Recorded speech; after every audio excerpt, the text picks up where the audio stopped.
eto na, yung part 2 guys sa aming long ride sa Lucena at nakahanap na kami ng villa. Napagstayhan, nakapagparelax na rin kami. Kinagabihan desperas.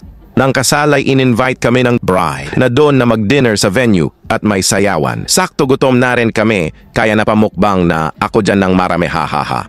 Pagkatapos namin kumain ay sakto nagsimula na rin yung program na sayawan grabe. Ganito pala sa probinsya guys. Ang saya pag may kasalan na inggit tuloy si Mrs.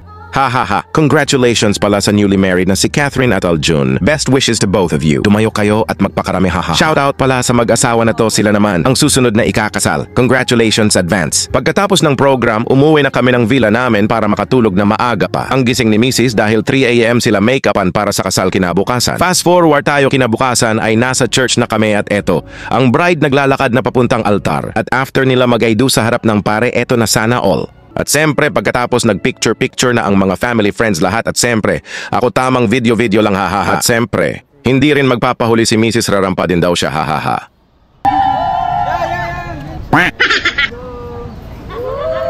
Pagkatapos ng kasal sa simbahan ay dumiretso na kami sa venue. Ang kasal, inangkas ko na si Mrs. sa motor na kamotor lang kasi kami may helmet. Akong dala ngunit ayaw niya mag-helmet dahil masisira daw yung hairstyle niya hahaha. Buti na nga lang ay hindi kami pinara ng pulis. Nakasunod naman sa amin yung isa namin nakasamang nakamotor. Pagkaraan ng 5 to 10 minutes, nakarating na kami sa venue ng kasal at saglit lang nag-start na ang program.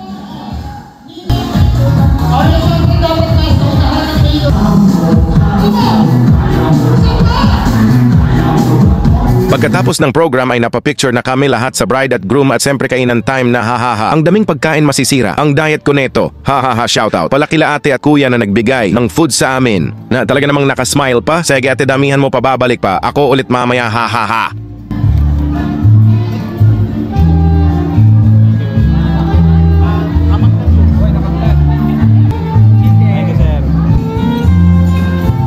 Grabe ang dami ko kinuhang pagkain, hindi halatang gutom, hahaha. Tara guys, kain tayo. At habang kumakain kami, ay nag-usap-usap na kami kung ano ang next plan namin balak kasi namin mag-beach at dun kami magpapalipas ang gabi bago umuwi kinabukasan ng Maynila. Ngunit, wala pa kami nahahanap na beach. Kaya ang plano pagkatapos namin kumain ay maghahanap na kami ng beach. At dito kami nakahanap ng beach at nagpalipas ng gabi. At dito, ko na rin tatapusin. Ang part 2 guys sa ating video, abangan. Ang part 3 sa ating beach vlog. Kung gusto nyo ng ganitong video, paki-like and follow ang ating FB page. See you in my next video. Bye-bye.